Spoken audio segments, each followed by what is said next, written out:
Hello friends, it's me, and today let's watch Food Theory! Why are people so addicted to Diet Coke from the food theorists? Together, let's go, let's start. Thank you.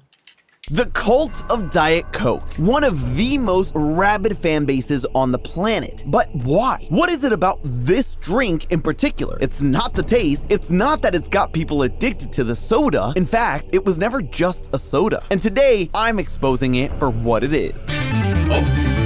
Hello, Internet! Welcome to Food Theory, the show you enjoy just for the taste of it. And today is a bit of a personal mystery for me, because I'm a Coke Zero kind of guy. I've talked about my Coke addiction on this channel before. Whoa, just heard it. Let me rephrase. Coca-Cola addiction on this channel before, and how after one of my best friends gave me an intervention, I switched over to Zero. I picked Zero because I never really got the Diet Coke love. It just tastes so off to me as someone that adores the taste of regular Coke. So you can imagine that me and the one who came before had some heated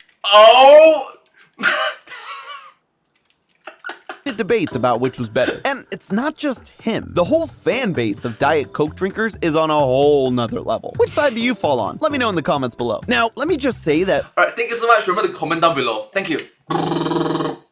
Thank you so much. Truly, thank you.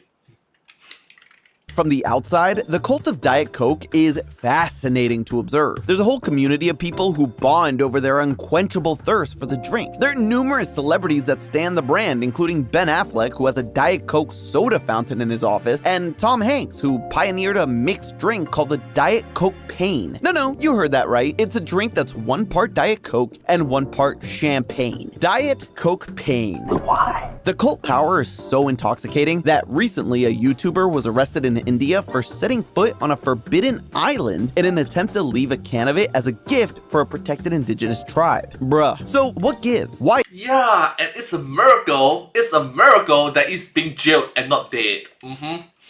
Is it that this drink is put on a pedestal by so many consumers? Well, today, that is what I aim to uncover. Let's rewind the clock all the way back to the dawn of diet beverages, the mid-1900s. Technically, the first commercial diet soda was the Spanish drink La Casera, a zero-calorie citrus beverage, kinda like Sprite, that hit shelves in 1949. The first diet soda in the States, though, was 1952's No Cal, a ginger ale made specifically for diabetics. And that's an important note. These early diet sodas were created not for weight loss, but so that diabetics could partake in the growing soda craze. This is also true for the first Diet Cola, Diet Right by RC Cola, which became commercially available in 1955. However, Diet Right would soon learn that there was an untapped market of health-conscious soda consumers, so it broadened its horizons and became the first soda marketed as a healthy alternative to other brands. By 1962, it was the 4th highest-selling soda behind Coke, Pepsi, and its big brother, RC Cola. The massive success of the niche beverage raised some eyebrows over at Coke and Pepsi, and within a year, both of them had diet beverages of their own. And while you might think this is where Diet Coke enters stage right, you'd be wrong. You see, both...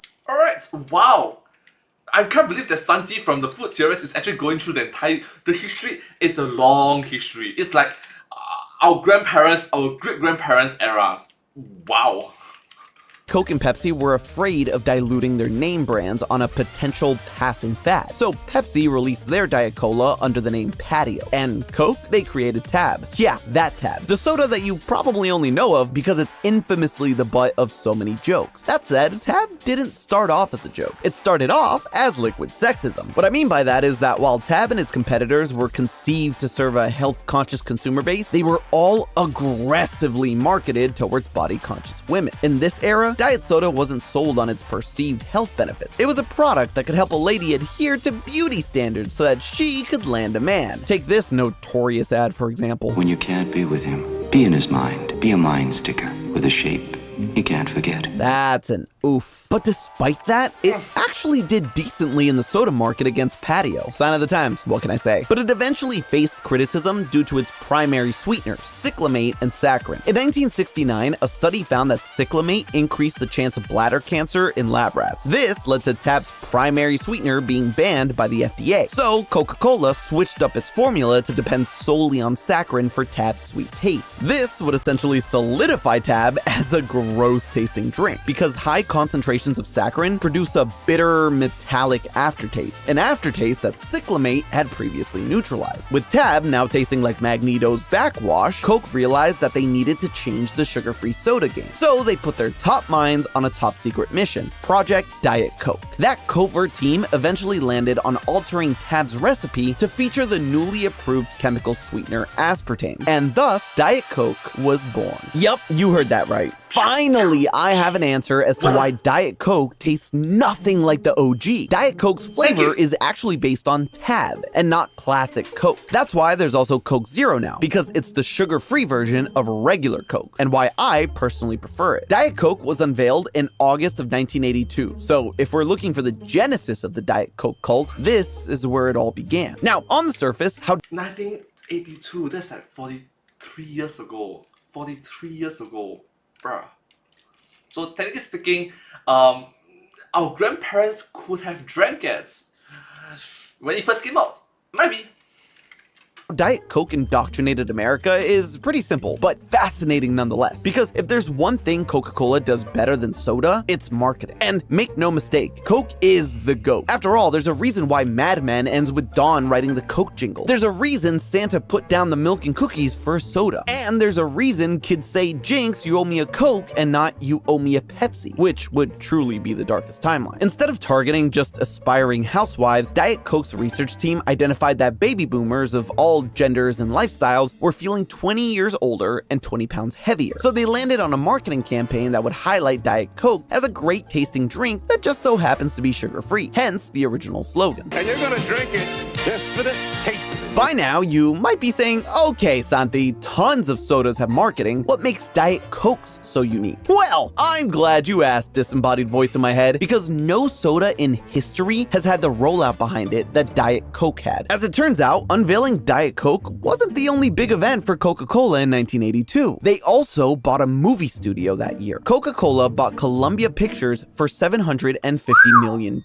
As they say, there's no business like show business. While the purchase was mostly driven by a desire to diversify Coke's portfolio, it gave the company direct access to insert product placement into cinema classics like Ghostbusters. But more importantly, it gave Coke access to celebrity influencers. Yeah, influencer marketing long before the days of social media. Reportedly, the only non-alcoholic beverages available at Columbia parties were Coke products. And in Tinseltown, where looks were everything, Diet Coke became the drink of choice. Suddenly, Diet Coke was seen as the accessory to the stars. This, along with vigorous celebrity endorsement campaigns featuring the likes of Whitney Houston, Demi Moore, and comedy legend Bob Hope, made it so that it appeared as if everyone who was anyone was a Diet Coke fan. Heck, even Superman and Batman were hawking Diet Coke by the end of the 80s. And it worked. It became synonymous with a very American brand of glamour. It was a symbol of having your cake and eating it too. If you weren't drinking Diet Coke, you weren't with it. Eventually, Coke realized that they were really bad at picking movies to greenlight, so they sold off Columbia to Sony in 1987. But to their credit, they did make a sizable profit on the venture, and they learned more than enough to keep pop culture in the palm of their hands. By the 90s, Diet Coke went all in on the fashion industry, putting their cans into the hands of models like Kate Moss to really hit home that they were the drink emblematic of the beauty standards of the era. So for the regular person, drinking Diet Coke was the key to being like your favorite celebrity. It made you feel like you were part of an exclusive club, a who's who of Hollywood's hottest. It also just happened to hit in an era of society where dieting and being skinny were all on the rage. Nobody wanted to down the sugar in a regular Coke, so Diet Coke was the answer. If you wanted to be skinny and beautiful, remember, this was the 90s, like the models you see in magazines and TV, then you gotta go out and get yourself some Diet Coke. But that was the 90s, and as physically painful as it is for me to say this, the end of the 90s was almost 3 decades ago. How did the cult persist past that and the problematic standards of the time? The crazy but still logical answer is everyone's addicted. Well, I guess I shouldn't say addicted, because technically the American Psychiatric Association doesn't recognize caffeine or diet soda addiction. But studies are showing that Diet Coke and its ingredients could be affecting us in ways that even regular Coke doesn't. Let's start with aspartame, that miracle sweetener that put Diet Coke on the map. The way artificial sweeteners like aspartame work is that they signal to our brains the sensation of sweetness that we crave from sugar. Contrary to what you might might assume, aspartame is actually sweeter than sugar, like hundreds of times sweeter. But this has the benefit of requiring way less to achieve a similar level of sugar rush. This in turn means one can is 0 calories. But the downside of those 0 calories happens in our brains. See, sugar in the natural world comes with calories, energy for our body. Our brains have naturally evolved to seek that sugar out. Your brain runs on electricity, like a weird biological computer powered by neurons, aka the tiny messengers that zap thoughts and feelings through your head all day long. These neurons shoot electrical signals down their built-in wiring, which are called axons. Think of them like tiny brain highways, but with fewer potholes and less people refusing to obey traffic laws. When the electricity reaches the end of the line, it triggers the release of chemical messengers called neurotransmitters, and these are the real MVPs. Neurotransmitters are how your brain sends messages to the rest of your body, like, hey, you're hungry, or maybe don't eat that gas station sushi. And sugar lights up the highway for dopamine, otherwise known as the happy hormone. But with artificial sweeteners, the same pathways partially light up, because your brain is expecting those sweet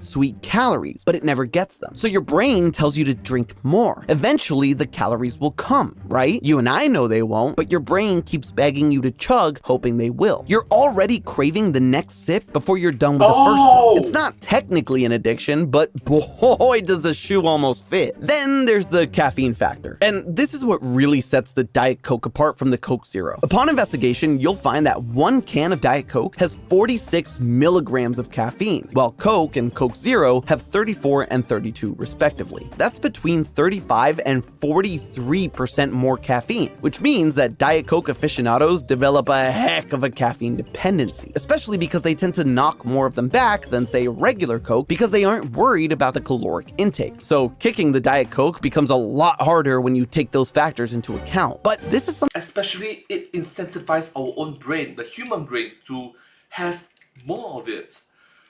Wow, that's deep. And let's be honest with each other, too much of anything is bad. Sorry.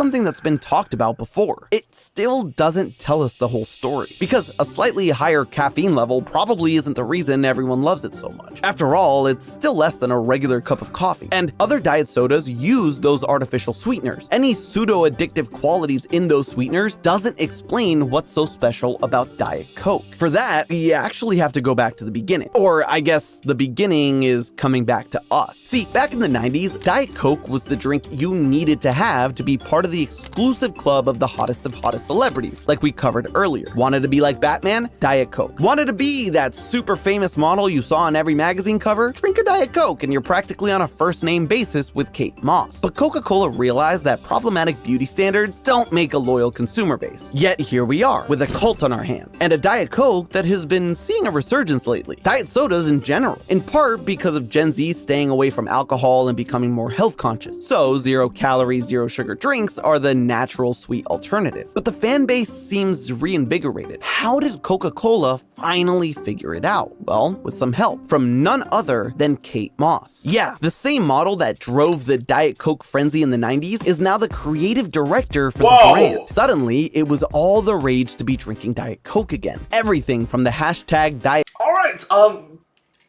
wow. Congrats. Coke break to Diet Coke recipes trending on TikTok. The 90s coming back in nostalgic fashion is also bringing back Diet Coke. Some people have also connected the dots that this is also, once again, happening in an era where things like Ozempic are super popular in celebrity circles. You can argue we're kind of going back to the problematic days where being thin is once again what's regarded as attractive by the Hollywood elite. But it's bigger than that. And let's be honest, once again, too much of anything is bad. Too skinny is bad. People probably aren't drinking Diet Coke because they think it'll make them more attractive. No, see, Kate Moss and Coca-Cola have shifted the marketing and perception of Diet Coke. Not gonna lie to you, I was racking my brain trying to figure out what was so special about this freaking drink. And it wasn't until I read about Kate Moss's campaign that it all clicked. Love what you love by you. It's the campaign slogan that celebrates the loyal fans. It's supposed to speak about the positive and unapologetic attitude of Diet Coke fans. But what's interesting is the last part. By you. Diet Coke is no longer the drink you sip on to be like those movie stars or runway models. Drinking Diet Coke is a part of you. Drinking one is a message to yourself by you. It's genius and a little sinister. What used to be a symbol of a lifestyle you wanted to be a part of is now just a part of you, of your identity. Don't believe me? You know how every now and then Coke will have that campaign of share a Coke with and then have a bunch of names like sis, dad, or sidekick, or even homie? Diet Coke does this too. But as part of their new campaign last year, it added a twist. Instead of share with, they made it Diet Coke break by with individual names. And this was unique to Diet Coke. Regular and Zero didn't take part in it. It's no longer something to share with someone else. It's all yours. And it's by you. It's no longer just a soda. It's personal. That's why it's so hard for so many people to kick the habit. Not because of the artificial sweeteners, but because Coca-Cola has made Diet Coke become a part of the identity of every one of its consumers through very deliberate marketing campaigns. And let's be honest with each other, the marketing campaign, the marketing team, the peer pressure involved can be quite overwhelming. And sometimes, it's not sometimes. A lot of times for the regular folks like you and me, we just can't tak boleh tahan, and we just give in to the peer pressure. And since everyone is drinking a Diet Coke, why not? I drink as well. Told you Coke is the GOAT, and this is exactly why. Coca-Cola made sure that you leaving behind Diet Coke is like leaving behind a part of you. Where other diet sodas just try and sell you a 0-calorie, 0-sugar drink, or some might even try to sell you a lifestyle, Coca-Cola has gone beyond that and made Diet Coke who you are. And in a weird way, the cult of Diet Coke is just people who truly love who they are. But Deliberate marketing team, to be honest. hey, that's just a theory. A food theory. Buen provecho. And hey, if you want to quit Diet Coke and go to functional sodas, make sure you click the link on the screen first. And as always, I'll see you next week. Well, thank you so much for watching this video, but hey, that's just a theory. A food theory! Bottoms up. Bon appetit. I don't know how to pronounce the name properly. Okay, I need to do some research. Sorry. Hope you enjoyed. Subscribe.